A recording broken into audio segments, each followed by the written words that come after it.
Hello guys, നമ്മളിന്ന് ചെയ്യാൻ പോകുന്ന വിവോ Y200E എന്ന ഫോണിന്റെ ഒരു ഇനീഷ്യൽ ഇംപ്രഷൻ ആണ്. അൺബോക്സിങ് ഫസ്റ്റ് എല്ലാവരും നിങ്ങൾ കണ്ടെന്ന് വിചാരിക്കുന്നു. ഫസ്റ്റ് നമുക്ക് ഒന്നുകൂടി ചെറിയൊരു അൺബോക്സിങ്ങിലേക്ക് കിടക്കാം. ഞാൻ ആട്ടി തുറക്കാം. പെട്ട് പൊട്ടിച്ച് ഉടനെ തന്നെ നമ്മളെ കയ്യിലേക്ക് വരുന്ന ഫോണാണ് വിവോ Y200E. പിന്നെ സിം എജക്റ്റിംഗ് ടൂള്, പിന്നെ എന്തൊരു സ്റ്റിക്കർ, പിന്നെ വാറണ്ടി കാർഡ്, യൂസർ മാനുവല്, പിന്നെ കുറേ സാധനങ്ങൾ, പിന്നെ ഇതെന്തോ പ്ലാസ്റ്റിക്. ഇതിനുള്ളൊരു കേസ് ഉണ്ടാവും കേട്ടോ, ഇപ്പം കാണുന്നില്ല. ഫസ്റ്റ് ടേബിളിനെ തന്നെ ഇട്ടോ. പിന്നെ type A to type C cable,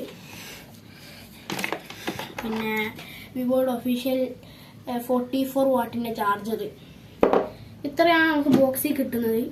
എല്ലാം മാറ്റി വെക്കാം. ചാർജർ പോട്ടെ.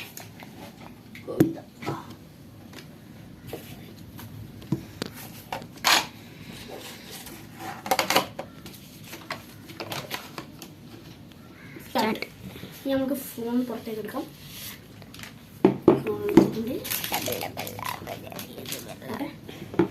നമുക്ക് ഫോണിന്റെ ഒരു ലുക്കിലേക്ക് വരാം. ലുക്ക് എന്ന് പറഞ്ഞാൽ നല്ല രസമുള്ള ഒരു ലുക്കാണ് കൊടുത്തിരിക്കുന്നത്. നല്ല അടിപൊളി ലെതർ ഫിനിഷാണ് ബാക്കിൽ. കാണാൻ നല്ല രസമുള്ള സാഫ്രോൺ ഡിലൈറ്റ്, നല്ല തെളിഞ്ഞിരിക്കുന്ന ഓറഞ്ച് കളറാണ് ഈ ബാക്കിൽ. ഇവിടെ അത്യാവശ്യം വലുപ്പമുള്ള ഒരു ക്യാമറ മൊഡ്യൂൾ, അതിൽ 3 ക്യാമറ, ഒരു ഫ്ലാഷ് ലൈറ്റ്. താഴെ സ്പീക്കർ ഗ്രില്ല്, പിന്നെ noise cancellation mic, type C port, speaker grill. ഈ സൈഡില് പവർ ബട്ടൺ, വോളിയം ബട്ടൺ, മേലെ സെക്കൻഡറി നോയിസ് ക്യാൻസലേഷൻ മൈക്ക്. ഈ സൈഡിൽ പ്രത്യേകിച്ച് ഒന്നുമില്ല. ഫ്രണ്ടില് 6.67 ഇഞ്ചിന്റെ ഒരു AMOLED display with full HD plus resolution and 120 hertz refresh rate. പിന്നെ ഒരു മേലെ ചെറിയൊരു പഞ്ച് ഹോൾ കട്ടൗട്ട്.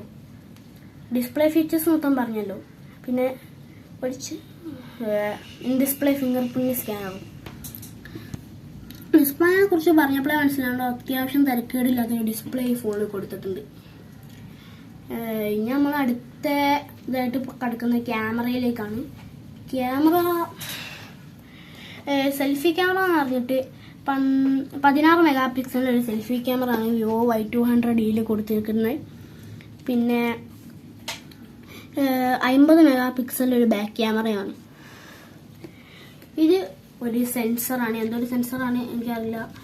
ഇതിന് 2 മെഗാ പിക്സലിൻ്റെ ഒരു മാക്രോ ക്യാമറ, ഇതൊരു വലിയ ഫ്ലാഷ് ലൈറ്റ്. ഫോണിൻ്റെ ബാറ്ററി സൈഡിലേക്ക് വന്ന 5000 mAh ബാറ്ററിയും 44 വാട്ടിൻ്റെ ഫ്ലാഷ് ചാർജറുമാണ് സപ്പോർട്ട് ചെയ്യുന്നത്. ചാർജറൊക്കെ ബോക്സിൽ കൊടുത്തന്നെ കിട്ടുന്നുണ്ട്. ഇനി പിന്നെ പറയുകയാണെങ്കിൽ ഇതിൻ്റെ സ്പീക്കർ ക്വാളിറ്റി ഒന്ന് ജസ്റ്റ് കേൾപ്പിച്ചുതരാം. Ready, 1, go, free, start.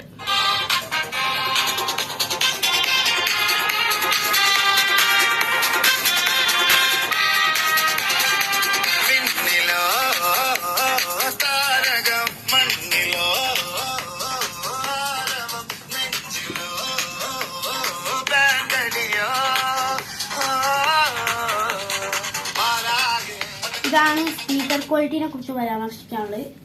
വലിയ തരക്കേടില്ലാത്ത ഡുവൽ സ്റ്റീരിയോ സ്പീക്കറാണ് ഈ കൊടുത്തത്. ഇനി നമുക്ക് വീഡിയോ ക്വാളിറ്റി ഒന്ന് കാട്ടിത്തരാം. അത്യാവശ്യം നല്ലൊരു വീഡിയോ ക്വാളിറ്റി തന്നെ ഈ ഫോണിൽ കൊടുത്തിട്ടുണ്ട്. ഞാനിതിലാണ് മന്ദാകിനിയൊക്കെ കണ്ടത്. മന്ദാകിനി, അനന്മനെയൊക്കെ ഈ ഫോണാണ് കണ്ടത്. അത്യാവശ്യം നല്ലൊരു എക്സ്പീരിയൻസ് തന്നെയാണ് എനിക്ക് ഈ ഫോണിൽ നിന്ന് കിട്ടിയത്. അത്യാവശ്യം നല്ലൊരു ഡിസ്പ്ലേയും മൾട്ടിമീഡിയ എക്സ്പീരിയൻസ് ഇതിൽ കൊടുത്തിരിക്കുന്നത് വേണമെങ്കിൽ പറയാം. ഇനി എൻ്റെ പെർഫോമൻസ് സൈഡിലേക്ക് വന്നാൽ എനിക്ക് അത്രയ്ക്ക് അങ്ങോട്ട് സാറ്റിസ്ഫൈഡ് അല്ല.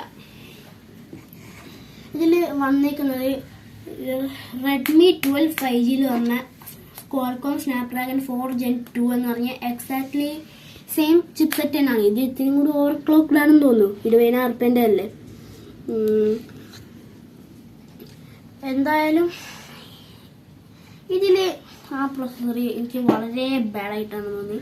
ആ റെഡ്മി 12 5G എന്ന് പറഞ്ഞ സ്മാർട്ട് ഫോണിൽ വില 12,000 രൂപയാണ്. ഏറ്റവും കുറഞ്ഞ വേരിയന്റിന് 11-12 രൂപയ്ക്ക് നിങ്ങൾക്ക് കിട്ടും. പ്രോസസ്സർ, ഗെയിമിങ് ഇതൊക്കെ നോക്കുന്നവർക്ക് ഞാൻ ഈ ഫോൺ ഒരിക്കലും റെക്കമെൻഡ് ചെയ്യില്ല. പിന്നെ casual use, calling, WhatsApp, multimedia ഇതൊക്കെയാണ് ഇതെങ്കിൽ നിങ്ങൾക്ക് വാങ്ങാം. ഞാനൊന്നും പറയുന്നില്ല. ഇതിൻ്റെ ബിൽഡ് ആൻഡ് ക്വാളിറ്റിയിലേക്ക് വന്നാൽ ബാക്ക് ഞാൻ പറഞ്ഞ പോലെ ലെതർ ഫിനിഷാണ്, വീഗൻ ലെതർ. ബട്ട് ഫ്രെയിം നല്ല ഫ്ലാറ്റ് ഫ്രെയിമാണ് കൊടുത്തത്. അതുകൊണ്ട് ഫോണിന് ബോക്സി ഡിസൈനാണ്. ഇത് പ്ലാസ്റ്റിക് ആണ് കേട്ടോ. ഫ്രെയിം പ്ലാസ്റ്റിക് ആണ്. ഇനി പറയാനുള്ളത് പ്രത്യേകിച്ചൊന്നും പറയാനില്ല. ഇതിൽ പിന്നെ പ്രത്യേകിച്ച് എനിക്ക് ഫീച്ചേഴ്സായി പറയാം. പിന്നെ ഇതിന്റെ അപ്ഡേറ്റ് ഭാഗത്തേക്ക് വന്നാൽ 3 വർഷത്തെ സെക്യൂരിറ്റി അപ്ഡേറ്റും 2 വർഷത്തെ ആൻഡ്രോയിഡ് അപ്ഡേറ്റും ആണ് ഇതിലേക്ക് കൊടുത്തേക്കുന്നത്. എന്നാലും ഈ ഫോൺ ഗെയിമേഴ്സിന് വേണ്ടിയുള്ളതല്ല ഞാൻ പറഞ്ഞല്ലോ. ബാക്കിയുള്ളതൊക്കെ വെച്ച് നോക്കുകയാണെങ്കിൽ ഈ ഫോൺ പക്കയാണ്. എൻ്റെ സെൽഫി ക്യാമറ ആണെങ്കിലും ബാക്ക് ക്യാമറ ആണെങ്കിലും ഞാൻ ഗെയിം ഒട്ടും നടക്കില്ലെന്നൊന്നും പറഞ്ഞില്ല കേട്ടോ. ഞാൻ ഫുട്ബോൾ ലീഗ് 2024 പിന്നെ ഫ്രീ ഫയർ പോലത്തെ കുറച്ച് ഗെയിമൊക്കെ ഇത് വെച്ച് കളിച്ചിട്ടുണ്ട്. എനിക്ക് ഒരു കുഴപ്പവും വന്നിട്ടില്ല. വലിയ ലാഗോ കാര്യങ്ങളോ ഒന്നുമില്ല. വളരെ സ്മൂത്താണ്. പിന്നെ പറയാനായിട്ട് പിന്നെ വലിയ കാര്യങ്ങളൊന്നുമില്ല.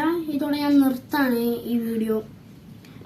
ഇഷ്ടപ്പെടുകയാണെങ്കിൽ ലൈക്ക് ചെയ്യുക, സബ്സ്ക്രൈബ് ചെയ്യുക, ഷെയർ ചെയ്യുക, കമൻറ്റ് ചെയ്യുക. അത്രയുള്ളൂ പറയാം. Bye bye.